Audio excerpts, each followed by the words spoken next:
जितनी पुरुषों के पास थी। इतना तो समझते हैं। तो आप कहेंगे राज्य जो है स्त्रियों और बालकों के लिए विशेष प्रावधान बना सकता है। जैसे स्त्रियों के लिए आप समझ सकते हो, मान के चलो हम यहाँ पे एक उदाहरण लिख सकते हैं, फिजिकल में उनको छूट मिलती है, फिजिकल में उनको एक रिलैक्सेशन दिया जाता है, हाँ या ना? जी बिल्कुल मिलता है। और महिलाओं के लिए कुछ सीट रिजर्व कर दी जाती हैं चुनावों में, मान के चलो नगर पंचायत का चुनाव है और या आपका अन्य सीटें हैं, वहां पर क्या बोलेंगे, जो सीट को आरक्षित कर दिया जाए। कर सकता है या नहीं? बिल्कुल कर सकता है। जैसे मैंने कहा बालकों के लिए, तो बच्चों की एजुकेशन के लिए कोई लॉ बनाना है उनको, एजुकेशन के लिए, शिक्षा के लिए, तो बना सकते हैं या नहीं? तो आप ये नहीं कहोगे कि भाई जो शिक्षा का अधिकार, मुफ्त शिक्षा का 6 से 14 वर्ष तक के बच्चों को मिल रहा है वो तो हमें भी दो। नहीं तो ये तो क्या हो गया, भेदभाव हो गया। तो इसीलिए ये जोड़ा गया कि भाई इसको भेदभाव नहीं माना जाएगा और ये भेदभाव की श्रेणी से बाहर आएगा। मैंने आपसे अभी भी कहा था इस तरह के भेदभाव को हम क्या कहते हैं? ये जो भेदभाव हो रहा है ये एक सकारात्मक भेदभाव है। कैसा भेदभाव है? एक सकारात्मक भेदभाव है। इसको हमेशा याद रखेंगे। इसको हम बोलते हैं प्रोटेक्टिव डिस्क्रिमिनेशन।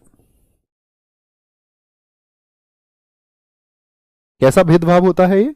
कि भाई एक ऐसे वंचित वर्ग को जिसको सच में आवश्यकता थी तो हमने उसको दिया एक सिक्योरिटी, और इसी को हम कहते हैं सुरक्षात्मक भेदभाव। बात क्लियर है?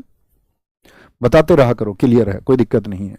15 का 4 आता है आपका, वो कहता है कि सामाजिक और शैक्षणिक रूप से पिछड़े हुए लोग, सामाजिक और शैक्षिक रूप से पिछड़े, ठीक है, जितने सामाजिक और शैक्षिक रूप से पिछड़े तथा अनुसूचित और अनुसूचित जाति, लिख लीजिए, अनुसूचित जाति और जनजाति के लिए विशेष प्रावधान, जनजाति के लिए, और इसको बहुत इंपॉर्टेंट लिख लेना आप, के लिए विशेष प्रावधान, मतलब एक स्पेशल प्रोविजंस वो बना सकता है। विशेष प्रावधान किसके लिए कही गई है यहां पर बात, लिखेंगे उसको, allows the state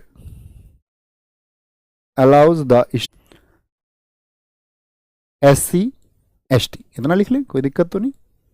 देखो, और ये जो जोड़ा गया था ये आपका पहला ही जो संविधान संशोधन था हमारा 1951, इसको जरूर लिख लेना। पहले संविधान संशोधन यानी कि जो प्रथम संविधान संशोधन 1951 हुआ उससे इसको जोड़ा गया। तो आप कहेंगे देखो यहां इसको इंपॉर्टेंट आर्टिकल इसलिए चुनना क्योंकि आरक्षण की जो शुरुआत हुई वो यहीं से हुई है। रिजर्वेशन आप सब लोगों ने सुना होगा, रिजर्वेशन शब्द, रिजर्वेशन के लिए हम भविष्य में क्लास लगाएंगे पूरी, रिजर्वेशन को आपको समझा पाए, क्योंकि रिजर्वेशन अपने आप में बहुत बड़ा टॉपिक है। और एक कॉमन समझ क्या होती है, दरअसल में हम में से बहुत सारे लोग जब रिजर्वेशन के बारे में नहीं जानते हैं तो आपने बहुत सारी आवाजें उठती सुनी होंगी कि भाई रिजर्वेशन नहीं होना चाहिए। और एक बात आपने सुनी होगी कि यूआर कैटेगरी का एक बच्चा जो है वो 90% अंक लाकर भी सफल नहीं हो रहा है और SC ST का एक बच्चा 45% पर उसको एडमिशन मिल रहा है। तो ये भेदभाव क्यों है? तो वो यहीं से शुरू हुआ आर्टिकल 15(4) से। तो उसमें बहुत सारी आपको आरक्षण को समझना पड़ेगा कि उसकी दरअसल में मूलभूत आवश्यकता क्या थी, क्योंकि हम प्राचीन समय के अगर भारत को देखें तो इतना भी आप जानते होंगे कि एक लंबे समय तक कुछ जातियों को या निम्न जातियों को आपका जो उनके अधिकार है उनसे वंचित रखा गया, यानी कि स्कूल तक पढ़ने नहीं दिया गया। इस बात से आप भली भांति परिचित होंगे, ज्यादातर बहुत जगह और मैक्सिमम यही हुआ। तो जो शिक्षा पाकर के आगे बढ़ गए तो उनको तो मान लिया गया कि ये लोग जो हैं उन्नत हो चुके हैं, और जिनको शिक्षा नहीं मिली या जिनके अधिकारों से उनको डिप्राइव कर दिया गया, वंचित कर दिया गया, उनको मान लिया गया कि ये पिछड़े लोग हैं। और जो पिछड़े लोग हैं उनके लिए राज्य क्या कर सकता है, कुछ विशेष प्रावधान बना सकता है। तो आप कभी ये नहीं कहेंगे कि भाई मुझको आरक्षण नहीं है, और हमारा जो संविधान था वो बात कर रहा था बराबरी की। तो थम्सअप करके मुझे एक नई सी बात बताएं, हम लगभग आपका 20-22 दिन से कक्षाओं को पढ़ रहे हैं, तो क्या इतनी समझ आपकी विकसित हो पाई है कि हाँ आरक्षण की आवश्यकता सही मायने में थी? अभी हम इसको और आगे व्याख्या करेंगे थोड़ा सा। तो कैसे लोगों के लिए, SC ST के लोगों के लिए जो विशेष कानून है वो बनाए जा सकते हैं, और जो विशेष कानून होंगे उनके लिए कुछ भी हो, जैसे कि मान के चलो सीटों में रिजर्वेशन हो गया। आप लोकसभा के लिए पढ़ोगे आगे कि SC के लिए 84 सीट्स और आपका ST के लिए आपका कितना, बताएं कितनी सीट ST के लिए, 47 सीट ST के लिए भी लोकसभा में क्या है, रिजर्व है। या जैसे आप फॉर्म भरते होगे तो UR कैटेगरी से एक फॉर्म की फीस ले ली जाती है, कई बार महिलाओं से फीस नहीं ली जाती है, कई बार SC ST से फीस नहीं ली जाती है, SC ST से फीस नहीं ली जाती है मतलब साधारणतया, कई बार OBC को छूट दी जाती है एक फीस में, UR को जो सामान्य वर्ग है उसको छूट नहीं होती है। तो इसका मतलब कहां से मिली वो छूट, महिलाओं को छूट तो दी गई है वो किससे, आर्टिकल 15(3) से। एक स्त्री और उसके 2 बच्चे का नियम होता है, तो ऐसे याद रख लिया, 3 में एक स्त्री और 2 बच्चों की बात की गई है, सिर्फ ऐसा कुछ नहीं, याद करने के लिए है, याद करने के लिए, ठीक है। 15(4) में सामाजिक और शैक्षिक रूप से पिछड़े और अनुसूचित जाति और जनजाति के लिए विशेष प्रावधान है। यहां तक कोई दिक्कत, कोई परेशानी। अब जब हम यहां पर बात कर रहे हैं कि विशेष प्रावधान है, तो यहां पर आप मुझे बताएं जो रिजर्वेशन है वो कितना कितना है। जैसे हम आरक्षण की बात करते हैं, अभी हम बहुत विस्तार से इसको नहीं पढ़ेंगे, आरक्षण के लिए एक अलग से कक्षा लगाएंगे ताकि आप फिर हम बैकग्राउंड से समझेंगे ऐतिहासिक रूप से। ये मुझे बताइए एक बार, रिजर्वेशन जनरल कैटेगरी को कितना है, जो सामान्य वर्ग है या जिसको हम UR के नाम से जानते हैं, UR, इसके लिए आरक्षण की सीमा कितनी है, OBC के लिए आरक्षण की सीमा कितनी है, ठीक है, OBC के लिए आरक्षण की सीमा कितनी है, SC के लिए जो रिजर्वेशन है वो कितना प्रतिशत है, ST के लिए जो आपका कितना प्रतिशत है आपका, ये आपको बताना है। जनरल 50.5%, OBC की हम बात करते हैं 27%, कितना 27%, और SC आपका 15%, और बचा हुआ कितना 32, यानी कि 7.5%। ये किसके लिए है, ST के लिए। ST बोले तो शेड्यूल ट्राइब यानी अनुसूचित जनजाति, SC बोले तो शेड्यूल कास्ट यानी अनुसूचित जाति, OBC बोले तो अदर बैकवर्ड क्लास यानी अन्य पिछड़ा वर्ग। ये क्या है, अन्य पिछड़ा वर्ग, अन्य पिछड़ा वर्ग जो OBC में आते हैं आपका। अनुसूचित जाति, अनुसूचित जाति के लिए कितना आरक्षण दिया गया है, इससे बहुत क्वेश्चन पूछा जाता है। और अनुसूचित जनजाति के लिए, अनुसूचित जनजाति के लिए कितना है, शेड्यूल ट्राइब के लिए कितना है। तो ये हमेशा जब कभी भी हमको भविष्य में एक डेटा की जरूरत होगी और मैं आपसे क्वेश्चन करूंगा तो आप मुझे बताएंगे हाँ जी ये है, इतना इतना प्रतिशत की बात की गई है, प्रतिशत और लगा लीजिए इसके सामने। अब मुझे एक बात बताओ, जो OBC है, OBC को देखिए जरा ध्यान से, जो OBC है, OBC में 2 वर्ग बना दिए गए, एक को कहा गया क्रीमी लेयर,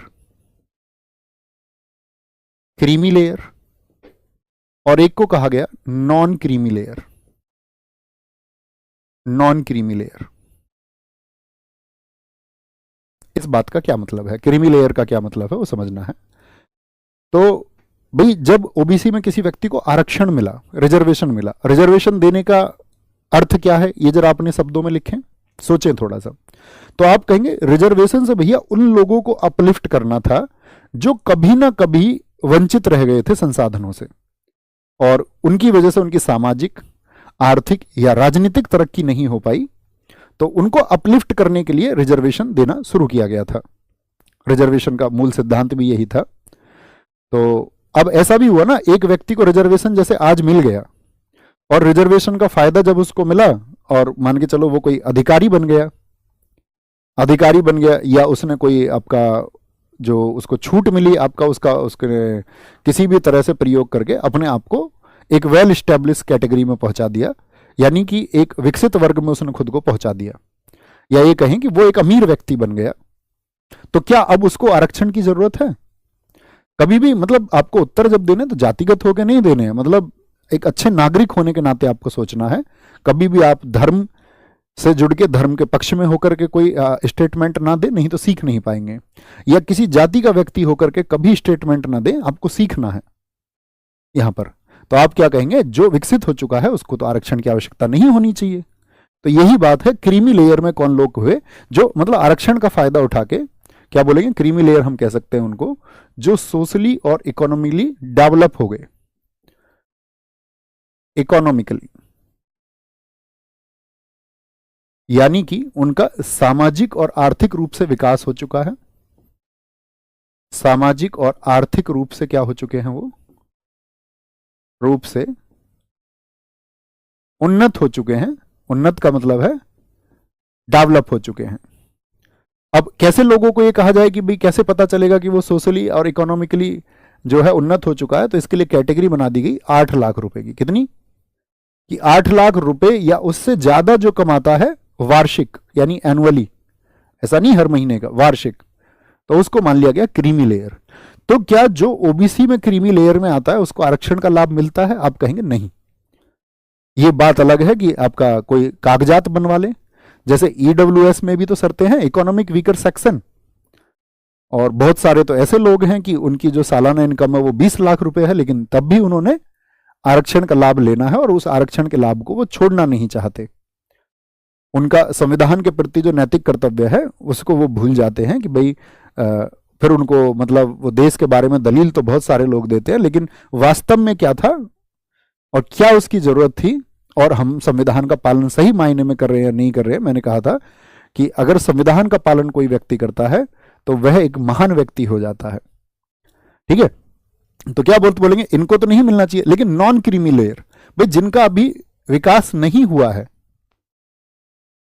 तो उनको तो फिर आपका आरक्षण का लाभ मिलेगा ही, अगर वो आपका सामाजिक और आर्थिक रूप से अभी भी पिछड़े हुए हैं। यही बात एससी और एसटी के लिए। क्या यहां एससी और एसटी में मुझे बताइए क्रीमी और नॉन क्रीमी लेयर हैं क्या? भाई एससी और एसटी समुदाय में भी तो लोगों को फायदा मिला। मान के चलो किसी का आरक्षण के लाभ के चलते हुए किसी का जो बच्चा है वो डिस्ट्रिक्ट मजिस्ट्रेट बन गया, और उसके जो परिवार क्या है, परिवार से क्या मतलब होता, परिवार से मतलब होता आप, आपकी पत्नी या आपके पति, और कौन होंगे, माता पिता, और आपके कौन होंगे जो बच्चे हैं, नाबालिग, नाबालिग बहन भाई हैं, बच्चे तो होंगे सॉरी, जो नाबालिग बहन भाई हैं, ठीक है, वो बालिग होने के बाद में फिर परिवार के सदस्य नहीं रहते हैं। तो जो परिवार की इनकम है, ये परिवार की आय की बात हम कर रहे हैं, इंडिविजुअल की बात हम नहीं कर रहे हैं, एक व्यक्ति की कमाई की बात हम नहीं कर रहे हैं। तो जरा नागरिक होने के नाते आप सोचिए कि क्रीमी लेयर और नॉन क्रीमी लेयर के लिए यहां पर बात उठी तो बहुत बार सरकारें इस बात को लेकर के चुप हो जाती हैं, क्योंकि फिर तो उनको लगता है कि कोई विद्रोह हो सकता है इस बात से, वोट बैंक का कोई खतरा हो सकता है। आप जरा सोचिए, जिसका अगर मान के चलो कि भाई आपका सोशली और इकोनॉमिकली जो डेवलप हो चुका है तो उसको फिर रिजर्वेशन की जरूरत नहीं। तो अभी अगस्त 2024 में सुप्रीम कोर्ट के कुछ जज बैठे, अभी की बात मैं आपसे कर रहा हूं 4 महीने पहले की, तो वहां पर सुप्रीम कोर्ट के कई जजों ने, मतलब लगभग वहां पर 6 आपका जजेस थे, और उनके स्टेटमेंट आए हैं कि भाई क्रीमी और नॉन क्रीमी लेयर जो है उस पर विचार किया जाना चाहिए। मतलब ऐसा कोई लॉ नहीं बना है अभी, ऐसा कोई नियम नहीं बना है, क्योंकि इससे क्या होगा कि भाई क्रीमी लेयर होगी तो जिनको जरूरत नहीं है तो उनको ना दिया जाए।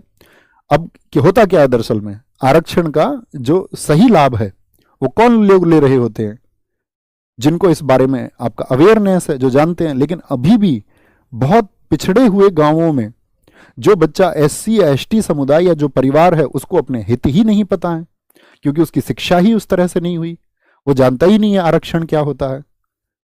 तो अभी उन लोगों तक जहां सही मायने में जिनके लिए व्यवस्था की गई थी वहां तक अभी आरक्षण का लाभ पहुंचना बहुत दूर है। तो जिनको सही मायने में चाहिए क्या उनको मिल पा रहा है? तो आप कहेंगे अभी बहुत सारे लोग इससे वंचित हैं। बात क्लियर है? तो ये क्रीमी और नॉन क्रीमी लेयर का जो ये आप याद रख लेना, जो ये जो प्रस्ताव आया था इसके लिए एक कमेटी थी, उस कमेटी का नाम याद रख लेना। जो समिति है रामनंदन समिति, बहुत बार पूछा जाता है ओबीसी में आपका क्रीमी और नॉन क्रीमी लेयर के लिए कौन सी समिति थी, तो रामनंदन समिति। कौन सी समिति है? रामनंदन समिति। कब रिपोर्ट आई थी इसकी? रामनंदन समिति ने जो अपनी ये रिपोर्ट दी थी जब क्रीमी लेयर को डिफाइन किया गया, तो ये थी आपका 1993। ठीक है, और क्या इन लोगों ने अपना बेस क्या बताया था कि कैसे तय कर रहे थे? आधार बनाया था आय का, क्या बोलेंगे, आय को इन्होंने आधार बनाया, यानी इनकम को इन्होंने अपना बेस बनाया कि भाई इनकम के आधार पे बताएंगे कौन क्रीमी लेयर है और कौन नहीं है। कोई दिक्कत?